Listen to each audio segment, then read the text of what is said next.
Good morning. कैसे हैं आप सब बाबू।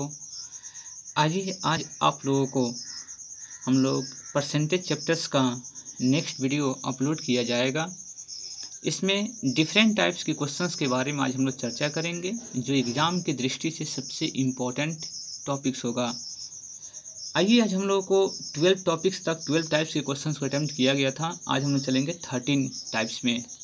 13 टाइप्स क्वेश्चंस आपके पास क्या कहते हैं, इसके बारे में थोड़ा समझने का प्रयास किया जाए कि यदि किसी वस्तु को X रुपया में बेचने पर जितना का लाभ होता है, Y रुपीज में बेचने पर उतना ही की हानि होती है, तो उस वस्तु का क्रय मूल्य निकालना है। यानी कि अगर X रुपया में बेच रहे हैं, यदि समझिए कि 500 रुपये में बेचते हैं, तो जितना का आपको लाभ होता है, यदि उसको 700 में बेचने पर या उसे 500 पे अगर बेचते हैं तो लाभ होता है, तो 300 में बेचने पर जितनी उसकी हानि होती है, तो उस दोनों का क्रय मूल्य निकालना होगा। उस वस्तु का क्रय मूल्य निकाला जाए तो आपके पास निकालने की फॉर्मूला हो जाएगी x प्लस वाई बाई कितने हो जाएंगे 2, अर्थात दोनों विक्रय मूल्य को जोड़कर आपको 2 से डिवाइड कर लेंगे तो हम लोगों का क्रय मूल्य निकल जाएगा।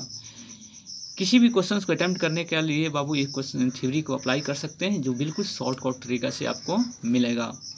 आइए हम लोग चलते हैं 40 नंबर टाइप्स में। 40 नंबर टाइप्स में क्वेश्चंस क्या कहते हैं, किसी वस्तु को यदि किसी वस्तु को X रुपया में बेचने पर प्रतिशत लाभ का संख्यात्मक मान क्रय मूल्य के बराबर हो, तो उस वस्तु का क्रय मूल्य क्या होगा।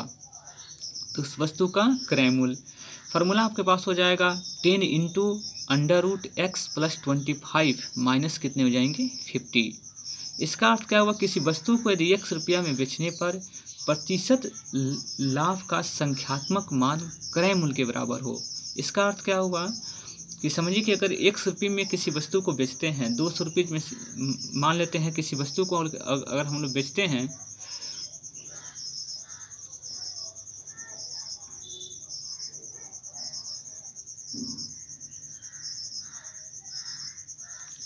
किसी वस्तु को यदि हम लोग X रुपये में बेचते हैं, तो लाभ का संख्यात्मक मान क्रय मूल्य के बराबर हो, अर्थात लाभ और क्रय मूल्य आपस में बराबर हो जाए, तो उस वस्तु का क्रय मूल्य क्या होगा। तो उस वस्तु का क्रय मूल्य 100 या लाभ प्रतिशत ही पूछे, दोनों में से कोई भी पूछ सकता है, तो उसमें आपको 10 into under root X plus 25 minus 50 का फार्मूला आप यूज कर लेंगे, तो हमारे पास उसकी क्रय मूल्य निकल जाएगी।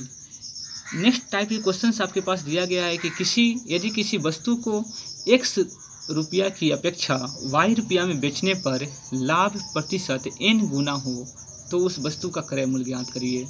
यानी कि आपको X रुपया की अपेक्षा Y रुपये में बेचा जाए बेचने पर, इसका अर्थ क्या हुआ, इसको समझना है कि यदि X रुपीज़ की अपेक्षा में यदि Y रुपये में बेचते हैं, तो लाभ का n गुना प्राप्त हो, n गुना हो, लाभ प्रतिशत n गुना हो, यानी कि 4 गुना हो जाता है, 5 गुना हो जाता है, तो उस वस्तु का क्रय मूल्य कितना हो जाएगा। तो nx minus Y by n minus 1 कर लेंगे। समझ में बातें आ रही हैं। आइए इसकी हम लोग एग्जाम्पल के थ्रू से समझने का प्रयास करते हैं।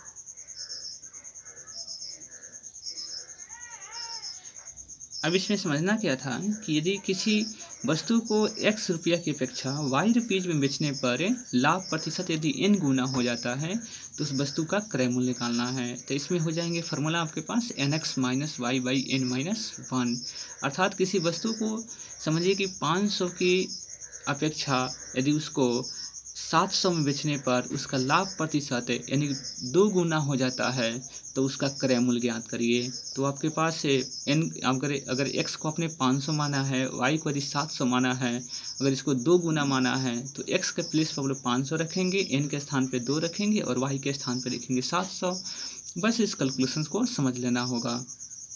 आइए नेक्स्ट टाइप चलते हैं। यदि किसी वस्तु को X रुपया में बेचने से प्राप्त लाभ है, उस वस्तु को Y रुपया में बेचने से प्राप्त हानि की n गुनी होती है, तो उस वस्तु का क्रय मूल्य ज्ञात करना है। इसको समझना है कि किसी वस्तु को यदि 500 रुपया में बेचने से प्राप्त लाभ उस वस्तु को 300 रुपया में बेचने से प्राप्त हानि की यदि 5 गुनी हो तो उस वस्तु का क्रय मूल्य ज्ञात करिए। तो इसमें कोई भी आपके पास नंबर अगर आ सकते हैं, इसलिए हम आपको यह थ्योरी दे दिया गया है। थ्योरी से आप हर प्रत्येक क्वेश्चन को सॉल्व कर सकते हैं।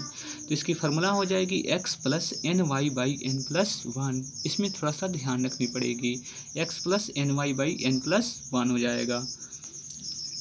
17 नंबर क्वेश्चन के बारे में बात करते हैं कि यदि 2 क्रमागत आपको बट्टे दिए गए हो, यानी कि एक पहला बट्टा अगर x प्रतिशत का दिया गया हो, दूसरी बट्टा यदि y प्रतिशत का दिया गया हो, तो एक समतुल्य बट्टा कितना हो जाएगा। फार्मूला हो जाती है x plus Y minus X Y by कितने हो जाएंगे 100% हो जाएगी। या इसको ऐसे भी लिख सकते हैं 1 minus X by 100 into 1 minus Y by 100 into कितने हो जाएंगे 100 हो जाएगा। तो इसको समतुल्य बटा निकालने के लिए फार्मूला आपके पास क्लियर हो जाएगा। आपको बताते हैं इस फार्मूला का यूज कैसे करेंगे। जैसे आपने पहला बटा 20% का दिया और दूसरी बटा 25% का दिया, तो उसके समतुल्य एक बटा कितना हो जाएगा। तो एक इसको रखेंगे 20% और इसको रखेंगे 25%, यानी कि x का वैल्यू 20 हो जाएगा, y का वैल्यू 25 रख लेंगे और माइनस 20 इंटू 25 बाई कितना कर लेंगे 100। बस इसको समतुल्य बटा जब भी आपसे पूछा जाए तो आप इस फार्मूला का यूज कर सकते हैं। यदि 3 क्रमागत बट्टा दिया गया हो, यदि 3 क्रमागत बट्टे अगर x% y% और z% दिया गया हो, तो इस समतुल्य एक ही बट्टा आपसे पूछा जाए तो इसको फार्मूला आप देखिए, इसमें 2 टर्म्स था ना, अब इसमें कितने टर्म्स हो जाएंगे 3 टर्म्स हो जाएंगे, अर्थात 1 minus X by 100 into 1 minus Y by 100 into 1 minus Z by 100 into कितने हो जाएंगे 100% हो जाएगा। बस इसको 3 क्रमागत आपके पास समतुल्य बट्टा दिया गया हो तो उसको एक समतुल्य बट्टा निकालने के लिए इस फार्मूला का यूज बिल्कुल हम लोग कर सकते हैं। इसमें न्यूमेरिकल हो सकते हैं, हो सकता है पहला बटा 10% का दे रहा हो, दूसरा बटा 20% का, तीसरा बटा 25% का। तो इस तरह के क्वेश्चंस हम लोग सॉल्व कर सकते हैं। आइए नेक्स्ट टाइप के क्वेश्चन है कि यदि किसी वस्तु को D% बटा, डी बटा मतलब होता है डिस्काउंट, D% बटा देने के बाद भी 20% का लाभ होता है तो अंकित मूल्य में क्रय मूल्य से प्रतिशत वृद्धि कितनी होगी, इसको समझना है। अर्थात इस क्वेश्चन को कहने का अर्थ क्या हुआ कि समझिए कि यदि किसी वस्तु को D% बटा देने के बाद भी P% का लाभ होता है, अर्थात देखिए किसी वस्तु में नहीं होता है जैसे आपने अंकित मूल्य सेट कर दिया और आपने कहा कि इसको 20% छूट देते हैं फिर भी आपको 10% का लाभ होता है, तो अंकित मूल्य से अंकित मूल्य में क्रय मूल्य से प्रतिशत वृद्धि कितना होगा। तो उसको P प्लस डी वाई कितना हो जाएगा 100 माइनस डी इंटू कितने कर लेंगे 100%। बस इस फार्मूला को आपको एक बार रिमाइंड कर लेंगे, प्रैक्टिस करेंगे, आपको ये फार्मूला बिल्कुल याद हो जाएंगे। आइए हम आपको दिखाते हैं क्वेश्चन में। यदि दुकानदार अपने सामान पर 20% बटा देकर भी 20% लाभ कमाता है तो उसका अंकित मूल्य क्रय मूल्य से कितना प्रतिशत अधिक है। तो उसका अंकित मूल्य क्रय मूल्य से कितना प्रतिशत अधिक है। मेन कारण वही है, फार्मूला मेन थ्योरी है। देखिए 20% का बटा देकर भी 20% लाभ कमाता है, अर्थात दोनों को क्या कर लेंगे हम लोग एडिंग कर लेंगे बाई 100 माइनस कितना परसेंट का बाबू घटाना था इसमें, आप देखिए इसमें डी लिखा हुआ था तो डी आपके पास कितना था, कितना डिस्काउंट आपके पास दे रहा था 20% का दे रहा था ना, इसी डी को आपको क्या करना होगा सब्ट्रैक्ट करना होगा। यदि ये 40% होता तो 40 घटाते, अगर ये 20 दिया गया है तो 20 से घटाएंगे क्योंकि इसमें डी घटाना है हम लोग को, पी नहीं घटाना है, प्रॉफिट नहीं घटानी है। प्रॉफिट आपके पास 20% 30% कुछ भी दो, इसको नहीं घटाना है। ये दोनों नंबर सेम है तो आप समझ रहे होंगे कि लाभ घटाएंगे नहीं, इसमें डिस्काउंट को क्या करना है हम लोग घटा लेनी है। तो अंकित मूल्य क्रय मूल्य से कितना अधिक होगा, आपके पास 50% अधिक होगा, तब उसका 20% छूट देने के बाद भी आप 20% का लाभ कमा सकते हैं। समझ में बता रही है। किसी वस्तु को यदि 50% यदि 100 रुपये का सामान को यदि आप 150 करते हैं तो 150 में देखिए 20% का छूट दे दीजिए, 20% का छूट देने के बाद आपको 20% का आपको फ़ायदा हो जाएगा। इस प्रकार के क्वेश्चंस को समझना होगा। इसी प्रकार के सिस्टम में आपको जितने भी बिजनेसमैन हैं, जितने भी आपके पास परसेंटेज पे क्वेश्चंस होती है, सब इसी रूल से आपको काम करते हैं, इसको समझना होगा। यानी कि फार्मूला हो जाएगा P प्लस डी बाई कितना हो जाएगा 100 माइनस डी इंटू 100 हो जाएगा। बस इस फार्मूला को समझ लेना होगा। आइए नेक्स्ट टाइप्स में क्वेश्चन चलते हैं। यदि किसी वस्तु पर D1 छूट देने के बाद भी P% का लाभ हो तो D2 छूट देने पर लाभ प्रतिशत कितना हो जाएगा। देखिए क्वेश्चन से कह रहा है कि यदि D1% छूट देने के बाद भी P% का लाभ होता हो, यानी कि 10% के छूट देने के बाद भी अगर समझिए कि 5% का लाभ होता है तो 20% का छूट देने पर लाभ प्रतिशत कितना हो जाएगा। समझ में बात आ रही है? तो इसकी फार्मूला हो जाएगी 100 plus P into 100 minus D2 by 100 into D1 minus क्या हो जाएगा, माइनस लिखा हुआ है, माइनस आपके पास 100% हो जाएगा। इस क्वेश्चन को समझ सकते हैं, यानी कि आपके पास क्वेश्चन दे दिया जाए, क्वेश्चन दिया गया हो कि आपके पास D1% छूट देने के बाद भी P% का लाभ होता हो, यानी कि 10% का छूट देते हैं तो 5% का लाभ होता है। यह L का P का काम करेगा, यह आपको D का काम करता है। यदि 20% का छूट देते तो लाभ परसेंट कितना हो जाएगा, बस इसको समझना है। तो इस फार्मूला में हम लोग समझेंगे, फार्मूला कितना था 100 प्लस P, 100 प्लस P, तो P कितना आपके पास है तो 5 कर लेंगे और फिर 100 माइनस D2 करना है। आपको निकालना क्या है D2, D2 मतलब कितना का छूट देना चाहते हैं। अब D1 काम करेगा, ये D2 काम करेगा, तो 100 माइनस कितना हो जाएगा 20 और बाई कितना हो जाएगा 100 माइनस D1, 100 माइनस कितने हो जाएंगे 10 और माइनस आप कर लीजिएगा 100। बस इसको कैलकुलेशंस कर लेंगे तो हमारे पास आंसर बिल्कुल मिल जाएगा। इसी प्रकार के क्वेश्चन यानी कि D1% की छूट देने के बाद भी P% का लाभ होता है, यदि D2% की छूट दिया जाए तो कितना लाभ होगा। इस तरह के क्वेश्चन आप समझ सकते हैं। तो आपको लाभ प्रतिशत के निकालने के लिए फार्मूला आपके पास हो जाएगा 100 plus P into 100 minus D2 by 100 minus D1 into 100, आपकी इसको परसेंटेज आपकी लाभ प्रतिशत निकल जाएगा।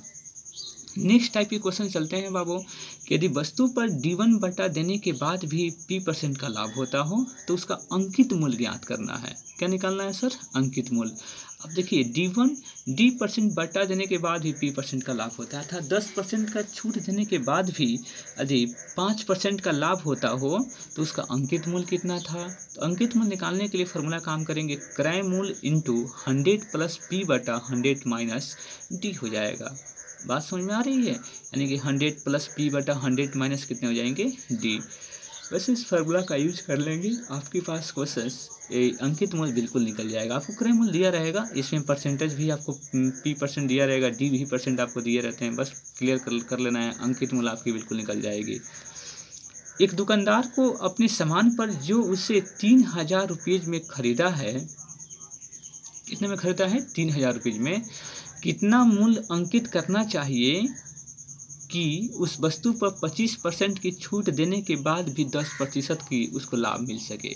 देखिए कितनी अच्छी क्वेश्चन है कि 3000 में खरीदा था, अर्थात वो क्रय मूल्य हो गया, 25% की छूट देता है, 25% की छूट देता है, लेकिन फिर भी उसको 10% लाभ हो, तो कितना उसको अंकित मूल्य रखना चाहिए। तो अंकित मूल्य रखने के लिए क्रय मूल्य यानी कि कितना अंकित मूल्य मतलब समझते हैं, प्रिंटेड रेट उसको कितना रखना चाहिए कि 25% का छूट दे फिर भी उसको 10% का लाभ हो। और उसकी लागत मूल्य कितना था 3000 था, तो आप 3000 इंटू 100 प्लस P% 10 बटा 100 माइनस कितना हो जाएगा 25। बस इस फार्मूला को समझ लेना है। अंकित मूल्य कैसे निकालेंगे बाबू, अंकित मूल्य निकालेंगे कि 3000 इंटू 100 प्लस 10 बाई 100 माइनस 25। बस ये कैलकुलेशन कर लेंगे, हो जाएगा 4400, यानी 4400 रुपये अगर आपको वह अंकित मूल्य रखता है, 10% का 25% का छूट देगा फिर भी उसको 10% का लाभ होगा। इस प्रकार के क्वेश्चन हम लोग समझ सकते हैं। फार्मूला कितनी हो जाएगी हमारे पास कि तो क्रय मूल्य इंटू 100 प्लस P% बटा 100 माइनस D। समझ में बात आ रही है, D%। नेक्स्ट टाइप की बाबू क्वेश्चन आपको दिया जा रहा है, इसको समझना है। यदि किसी वस्तु पर क्रय मूल्य से I% अधिक मूल्य अंकित करके कुछ छूट देकर P% लाभ कमाया जाए तो छूट की दर क्या होगी। देखिए इसको समझना होगा। यदि किसी वस्तु के पर क्रय मूल्य से यानी कि 2% अधिक मूल्य अंकित करके कुछ छूट देकर उसको P% लाभ कमाया जाए तो छूट की दर क्या होगी, यानी कितना % उन्होंने छूट दिया है। तो देखिए थोड़ा सा ध्यान रखना होगा, फार्मूला कर लेंगे I माइनस कितना हो जाएगा P by 100 plus I into 100%। इस क्वेश्चन को समझना होगा, यानी कि क्रय मूल्य से I% अधिक अंकित मूल्य करके, यानी कि समझिए कि मान लेते हैं यदि 20% का क्या किया, यह I ले लेते हैं I%, यानी कि 20% का अधिक अंकित मूल्य कर दिया। अब उसमें छूट देकर कितना % छूट देगा कि उसको P% का लाभ कमाया जाए। तो समझिए कि वह P% यदि आपको देता है कि 10% का उन्होंने लाभ कमाया होगा, तो बताइए छूट की दर क्या थी, यानी कि अंकित मूल्य पर 20% अधिक रखा अंकित मूल्य पर, किसी वस्तु पर क्रय मूल्य से i% अधिक मूल्य अंकित करके, यानी कि क्रय मूल्य से, यानी कि समझिए कि क्रय मूल्य अगर उसका 10 रुपये था चाहे 100 रुपये था, तो उस पर 20% का अधिक मूल्य रख लिया। तो 20% का अधिक मूल्य रख लिया कि इसका अर्थ अब 120 रुपये अंकित मूल्य हो गया अब उसका। अब कहा कि 10% की कितना परसेंट की छूट देगा कि उसको 10% का लाभ कमाया जाए। तो कितना परसेंट का छूट की परसेंट आपको क्या करनी है बाबू, निकालनी है। छूट की परसेंट आपको निकालनी है। तो छूट की परसेंट आपको निकालने के लिए क्या करना होगा, i माइनस पी, अर्थात देखिए i माइनस पी अर्थात कितने हो जाएंगे आपके पास, i में से p घटाएंगे 10 हो जाएगा बाई 100 प्लस i कितना आपके पास है 20 इंटू कितना कर लेंगे 100, बस जो कैलकुलेशन कर लेंगे हमारी आंसर आ जाएगी। इस प्रकार के क्वेश्चंस को समझने के लिए हम लोग थोड़ा सा केवल आपको टाइप्स बता दिया गया है और इस पर आप 10 क्वेश्चंस क्लियर कर सकते हैं, कोई दिक्कत की बात नहीं। तब इसको अपने मन से आप नंबर्स को बेसिस को रखें और कुछ प्रैक्टिस करने का प्रयास करें। प्रैक्टिस कहा जाता है कि practice makes the man perfect. जब तक आप प्रैक्टिस नहीं कर पाएंगे सभी थ्योरी आपको या माइंड मेकअप नहीं होगा। एकदम 1 लाइन का आंसर आपको दिया जा रहा है, बस आपको थोड़ा सा ट्रिकली टाइप तो याद करनी पड़ेगी, आपको इसको समझना होगा। जब तक आपको याद नहीं कर पाएंगे लॉन्ग मेथड से क्वेश्चन को सॉल्व करते हुए आपकी टाइम क्लियर हो जाएंगे, तो आप टाइम क्लियर न बने, आपको ट्रिक क्लियर बने। तो ट्रिक क्लियर बनेंगे तो समझिए कि ट्रिकली टाइप का क्वेश्चंस आपको मात्र 1 लाइन में, आपको हर एक क्वेश्चंस की 1 लाइन में हमने आपको इसको थ्योरी दिया और इस थ्योरी का अप्लाई आप जितना करेंगे, एक थ्योरी पे कम से कम 10 क्वेश्चंस को आप अटेम्प्ट करते हैं तो वो थ्योरी आपकी माइंड मेकअप हो जाएगी। जब माइंड मेकअप हो जाएंगे तो आपको यह निकालना माइंड से बिल्कुल कठिन होगा और आपको जब एक बार समझिए कि समझ में आ जाए तो बिल्कुल आप क्वेश्चंस को कर सकते हैं। ये नहीं समझना है कि कैसे हो रही है दुनिया में, ही नहीं समझना है, आपको केवल जॉब लेनी है। नहीं समझना है कि कैसे हुआ क्यों हुआ, बस आपको थोड़ा सा समझना है कि इस ट्रिक क्या है, कैसे ट्रिक को सॉल्व किया जाए। इस बात पर ज़रूर ध्यान देकर आप लोग इसका प्रैक्टिस करना शुरू कर दें। तब तक बने रहिए आप लोग आर के मैथमेटिक्स क्लासेस के साथ, रिंकू सर के साथ। For this thanks.